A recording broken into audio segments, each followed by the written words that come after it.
Investigators also want to know if there are more victims. Good evening, I'm Steve Rabel. I'm Monique Minglavin. KIRO 7's Graham Johnson is live in Seattle's Green Lake neighborhood. And Graham, you were there as police searched that house today for the third time.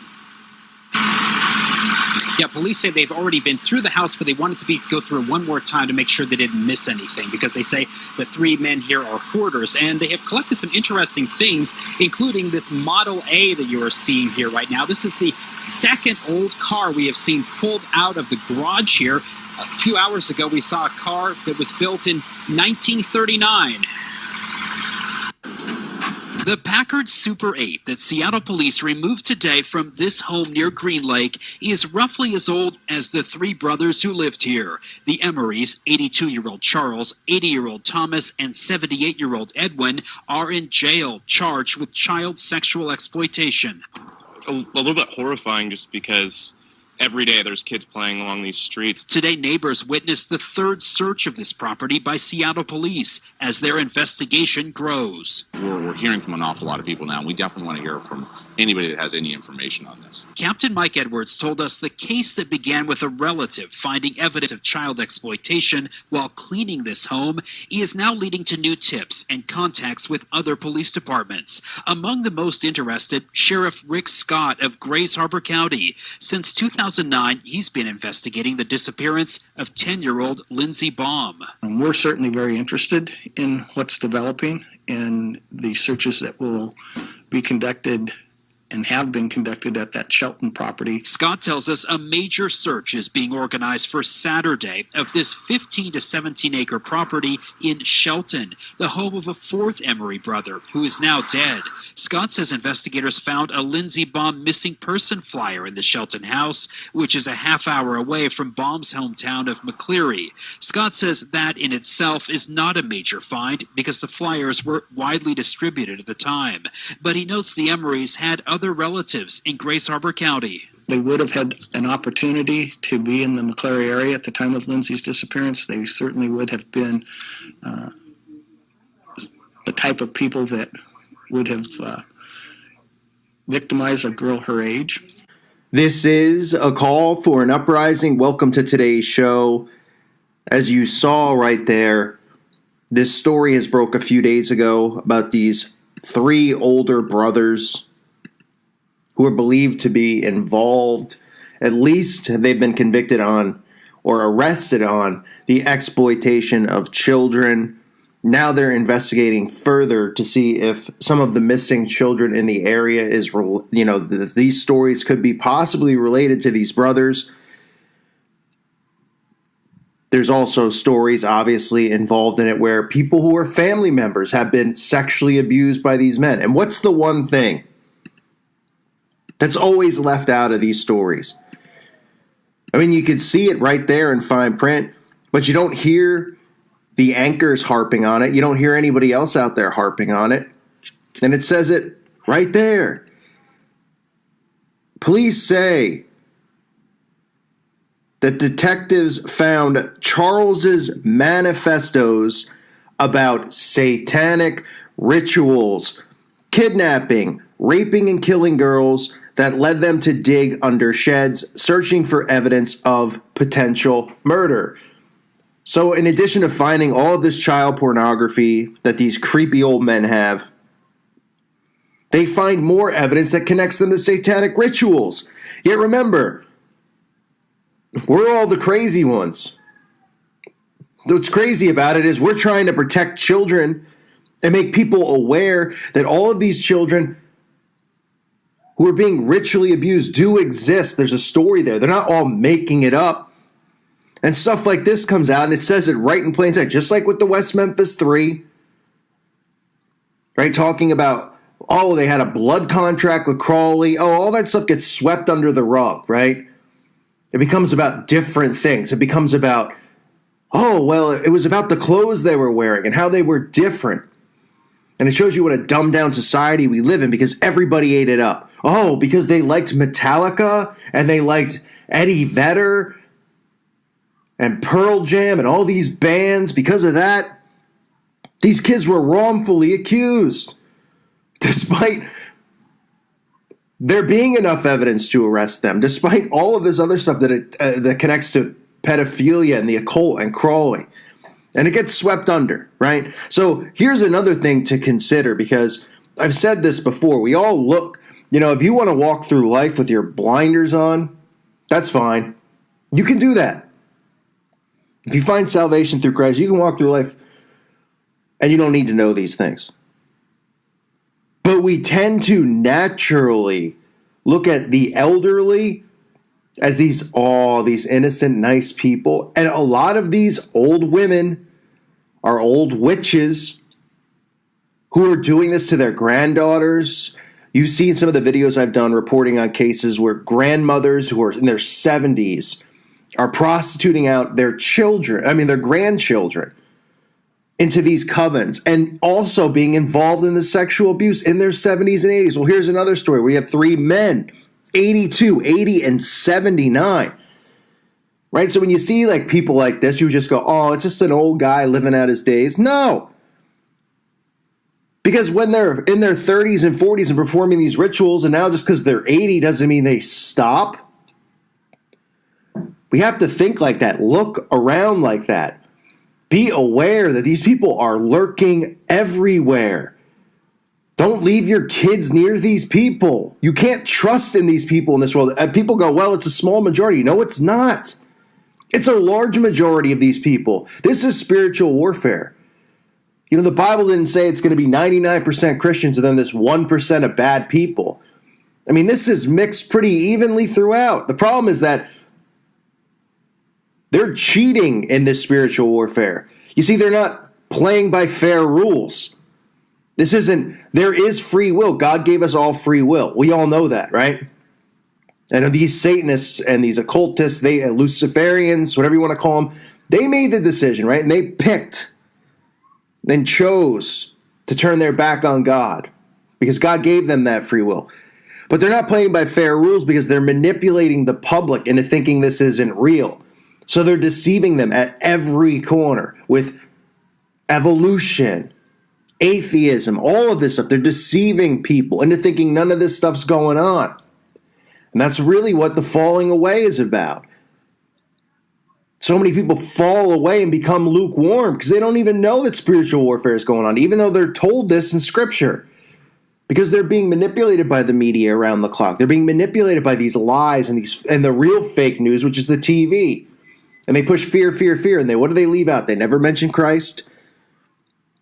And when stories like this come out, okay, because there are real stories. Like these 3 old men don't have to be involved with the elites to be low-level, Luciferian Satanists to get caught. Because trust me, if local small police officials find this stuff out, what do you think? They're not going to at least look into it? The elites don't care if stuff like this comes out, because what will this story will turn into is that stuff about the satanic rituals and his manifestos, that'll get dropped. Right? And then you'll get all these organizations who promote Lucifer, promote Satan, coming out and saying, well, there was no real proof that he had satanic rituals in his manifestos. He was just some sick, depraved guy. And everybody will run with that story because that's what always gets left out of these child abuse cases. Now you have victims involved in this family that these 3 older brothers abused people within the family. Now, why do you think those victims within the family never came out? Because when SRA occurs and trauma-based mind control occurs, these victims never will come forward with it for lots of reasons, because of the abuse they've been put through, the brainwashing they've been put through, and they know the ridicule they'll face because they know nobody will believe them when they come forward with stories of satanic ritual abuse. And that's why everybody who's involved in the occult works so hard at covering up this side of these things. Because they can sit there and they go, oh, well, this guy got out of jail. The West Memphis 3 got out of jail. Recently, the 2 old farts, they were wrongfully put right. So all these kids come forward. They all make these stories up. I mean, you have to be blind to believe this. But unfortunately, we live in a society of blind people. I'd hope the people listening to this channel know better. Even if you listen and you're atheist, you see the common connection here with these stories, and watch how this story unfolds. Because even if they find bodies, which obviously that hasn't happened yet, these could just be, perverted. I mean, when you're in your 80s, you have all this child pornography and stuff like that. Signs obviously point to them, obviously abusing children throughout their lives. If they have family members who have confessed this, that doesn't convict them of murder. But, if they're going to investigate it, which is a good thing, we'll see where the investigation goes. Because then you get, people higher up coming in, like police commissioners or people who were involved in the Masonic lodges who were Luciferian, saying, yep, but just, leave this part out about the satanic memoirs or whatever. It's crazy, kooky stuff. It could have just been a weird hobby of the guy, and they leave it out. I'll just read you a little bit more about what they found in the investigation. August 19th, Seattle child sex crime detectives say they acted on a tip from the brother's niece who arrived to clean out the garage. The relative called 911 at the home. Detectives collected a staggering amount of child porn. They also found evidence of the sexual exploitation of young girls, as well as children's worn clothing and underwear, children's shoes, toys, and movies. Homeland Security's Internet Child Exploitation Team assisted in the search, which involved digging for potential buried evidence under locked sheds and garages. And that's what just has begun now. Today, they're, supposedly going to other family members, a deceased brother who they believe was involved, and doing digging and trying to see if there's any evidence there. Neighbors in the quiet Green Lake neighborhood along Northeast 59th Street say they always wondered about the dilapidated house and the three guarded mysterious Emery brothers who lived there since 1962. They said, I'd never seen a girlfriend, a wife, a woman of any type visit the house. And those are things that should raise suspicion. Edwin purchased the home in 1962. Seattle police say the brothers, ranging in age from 78 to 82, began molesting their own sister and eventually molested other young relatives for decades. None of them have ever married. None had their own children or many relationships outside their own siblings. Okay? And like I said, there's the underlying thing right there is about their manifestos, which they don't go into detail other than to say that they found notebooks that had evidence of, satanic rituals inside of it. So I'll keep you posted on this story. These are important when they come out because, listen, they can't control every single story that comes out. They can't. There are people who practice and dabble in black magic and the occult who are not a part, are connected to the elites in any way. And the elites could care less about these bottom feeders. Even if they are their brothers in the occult, they're not going to go out of their way to rescue people that they don't know unless they're connected to them in some way. And then they could be, in trouble, right? So if these old men perhaps say with the child pornography that they found, say perhaps they filmed it or they have videotape of a government official, like the stuff that goes on at Bohemian Grove on tape, then there would be interest from the elites to protect these people or at least destroy some type of evidence. This could just be a sick family who's involved in Satanism, three brothers who are involved in doing this and practice on their own, could be a part of a small coven or cult or just be Freemasons themselves in their small town. But it doesn't mean that they're not going to be, convicted here because they're not going to be rescued out of it. But like I said, the thing that'll get dropped, the thing that they'll just ignore is the satanic part of it. They'll just say these three creepy old weird brothers who were molesting family members for centuries have been caught. They found the evidence. And this is what also plants seeds in the minds of people out there to think that, wow, the government's really doing a great job of going after these pedophiles. When in reality, that's not true. It's not true at all. They love these isolated incidents. They love it.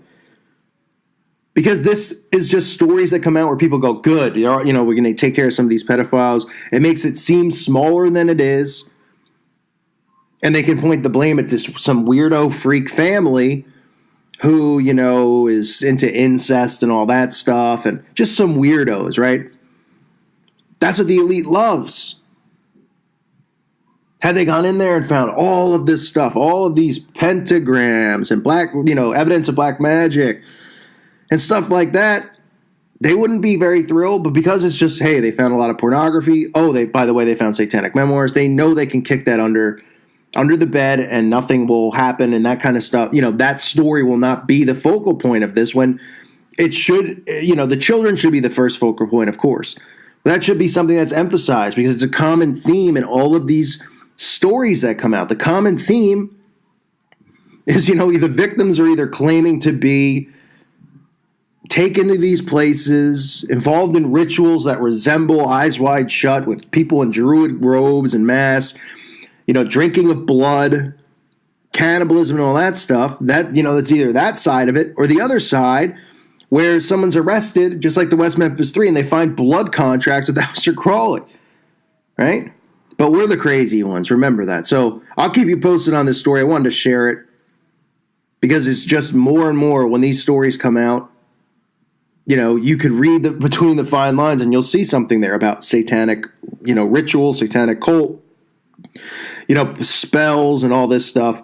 And nobody says boo because they just go, oh, well, these brothers were clearly crazy for doing this. They were clearly sick. So just add the satanic aspect and the ritual aspect into this, them being really weird and odd people, instead of it being about that and about why they do it and how demonic these people are.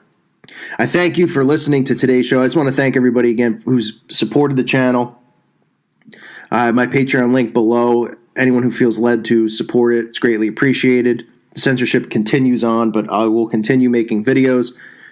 I've just been taking a light little breather the last couple days to recharge my batteries to make sure that I'm,